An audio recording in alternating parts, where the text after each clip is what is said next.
Video iš komentaro, kad reikia taikytis prie visko, nes yra valdymas tam tikrų galingų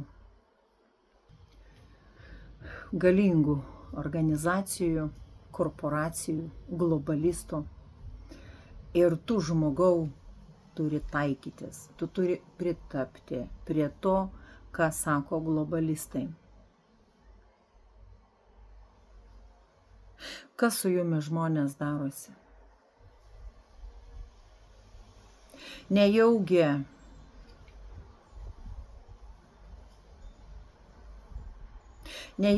tarkim,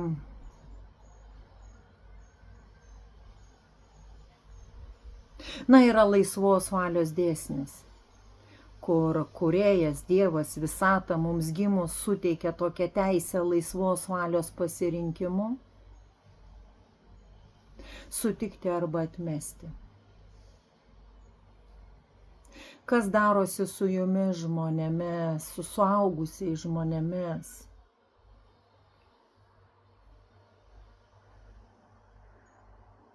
Kas ištrynė iš jūsų gyvenimo, iš jūsų esybės stiprybę, valią, galią,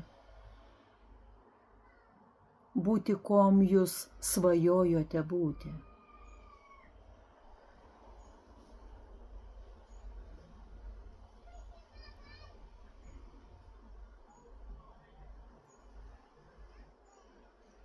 Labai yra apgailėtinas jausmas ir toks vaizdas. Aš neįsivaizduoju, ką jūs perteikėte savo vaikams.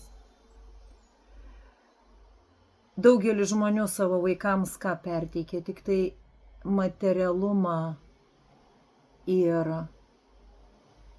prisitaikėlio būseną.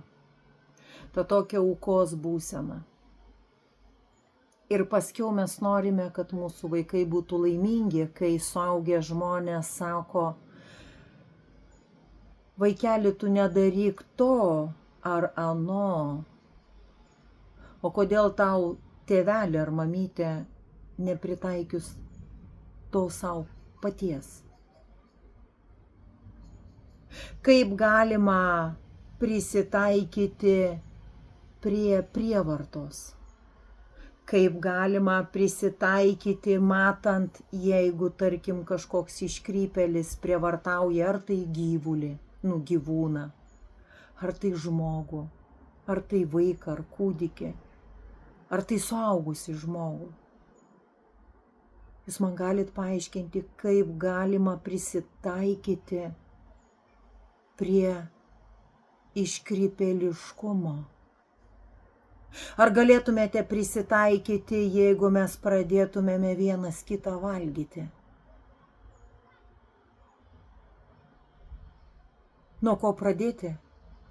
Greičiausiai nuo ausies, nes tai dar apčiuoptum perkasti, nes dar dantis sugeba gal ausį perkasti, bet kaulų tai ne. Kaip galima prisitaikyti prie to suvokimo, kad mes esame tyliai žudomi per alkoholį, per tabako gaminius, per vaistus, per stereotipus, per daugelių dalykų. Kaip galima prisitaikyti prie šito košmaro? Kas tu, žmogau, esi? Realiai man liūdna, kas darosi su jumis žmonėmis ir suaugusiais, ir ką jūs perduotat savo vaikams. Va dabar, būdama suaugusi ir skaitydama komentarus arba bendraudama su žmonėmis, aš suprantu, kai buvau maža mergytė ir aš mačiau šitą sergantį pasaulį ir aš mačiau sergančius suaugusius žmonės. Dabar aš suprantu, kuom jūs sergate. silpna valystė, neurotizmų, pilni baimės. Ir atidavimo savo likimą spręsti pseudosistemai, kurie neva valdo šį pasaulį. Ne, mielieji. Šį pasaulį valdo tik tiek, kiek mes leidžiame savo sąmonė ir savo esybei leisti būti prievartautojams, iškrypėliams, melagiams, aferistams. Ir tiek. Prieš valią, prieš žmogaus galią, prieš dvasią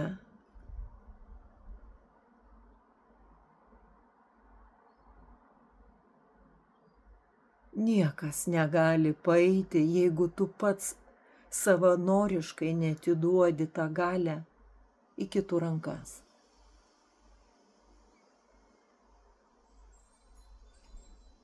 Aš nežinau, žmogau, kaip tau padėti, sustiprėti. Aš nežinau. Per atstumą aš niekom negaliu padėti, bet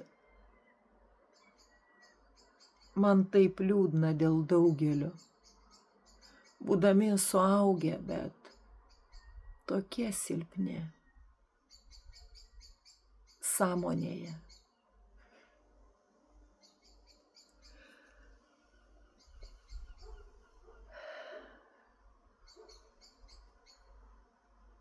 Aš pamenu, kai buvau mažytė ir kai aš augau ant smurto ir mano tėtis mušdavo mamą.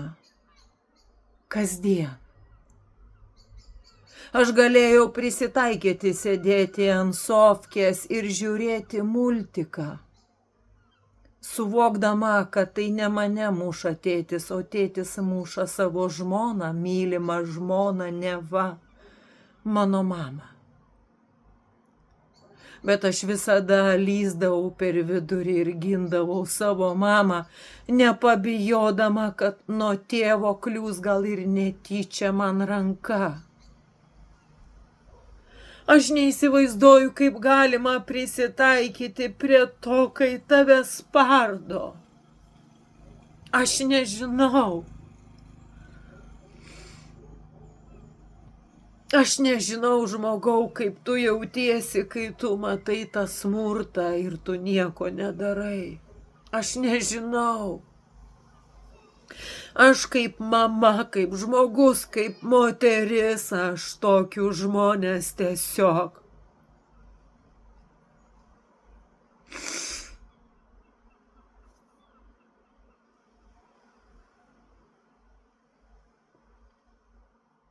Traiškai jos į šonus. Aš nežinau, kodėl tu taip bijai užginti savęs, savo vaikų ar savo šeimos. Aš nežinau.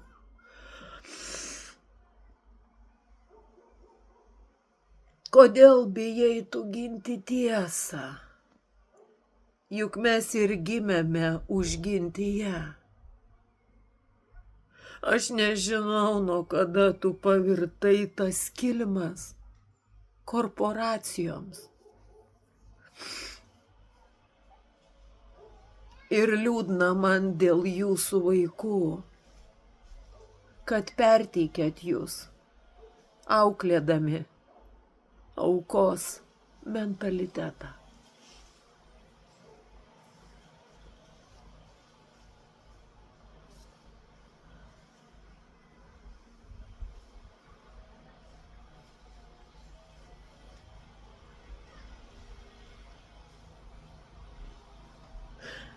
Aš nežinau, kaip tave įkvėpti, sustiprėti. Aš nežinau, kaip tau įkrėsti proto ir nuimti tą svetimą širmą, kuri yra ant smegenų.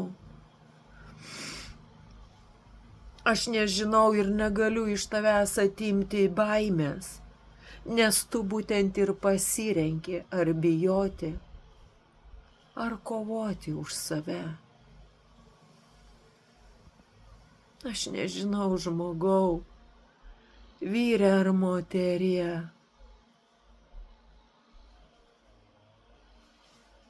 Kas vyksta jūsų širdyje, su to žinojimu,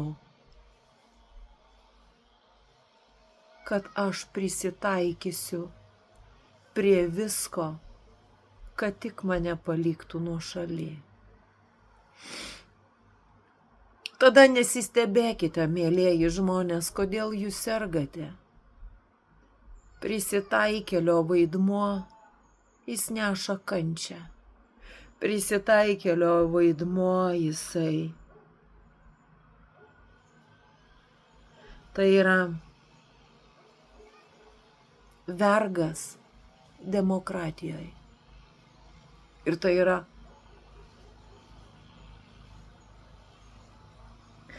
labai žiauru. Labai žiauru dėl sielos evoliucijos. Labai žiauru.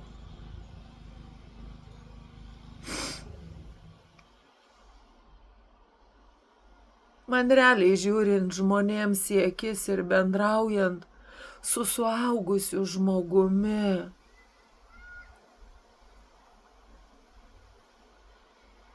matai jo akise tiek baimės, tiek pasimetimo, kad aš nežinau, kodėl tu leidi formuoti savo likimą, savo gyvenimą kažkam, bet ne pačiam.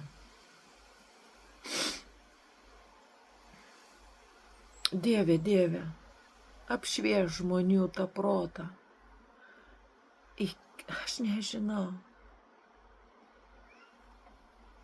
Aš nežinau, kaip jūs supurtyti, kad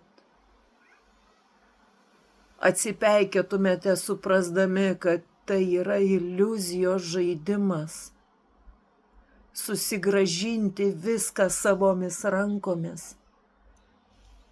Dorybę, moralę, narsą. Kovoti iki galo už tą tiesą, už autentiškumą, už skaidrumą visame kame.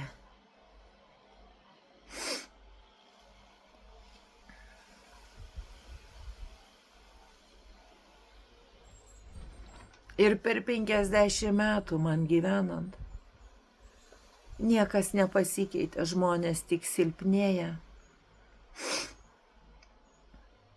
įkritę į apatiją. Tokie,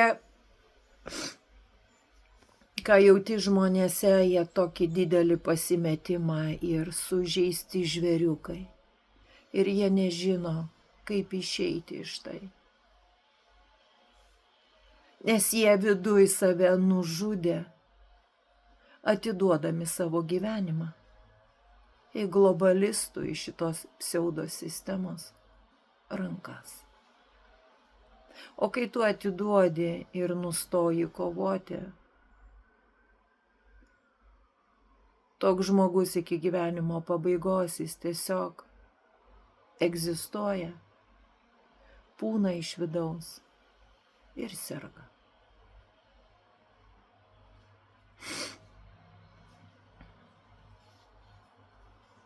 Žiauru.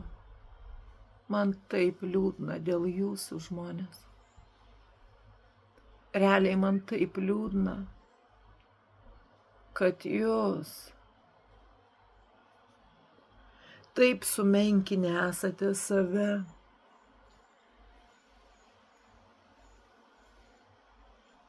Tiek daug turite baimės.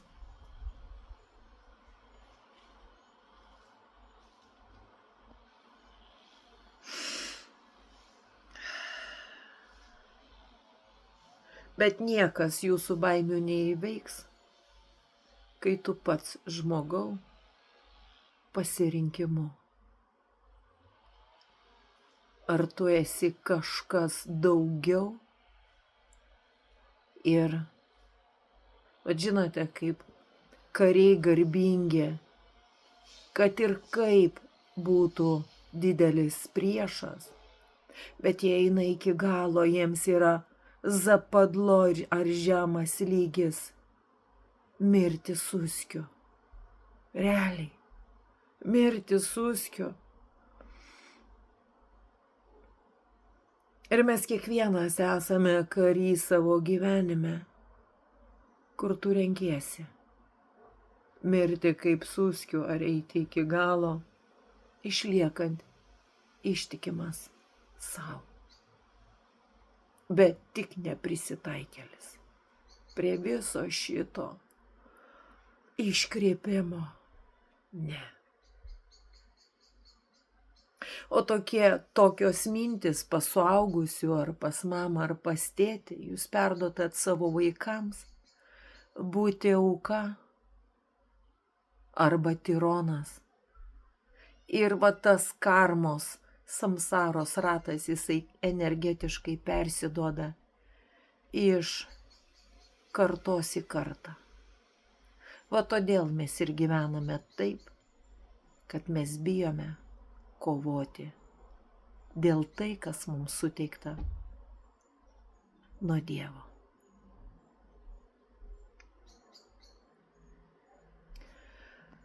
Iki, mielieji. Ir labai man liūdna dėl jūsų daugelis yra.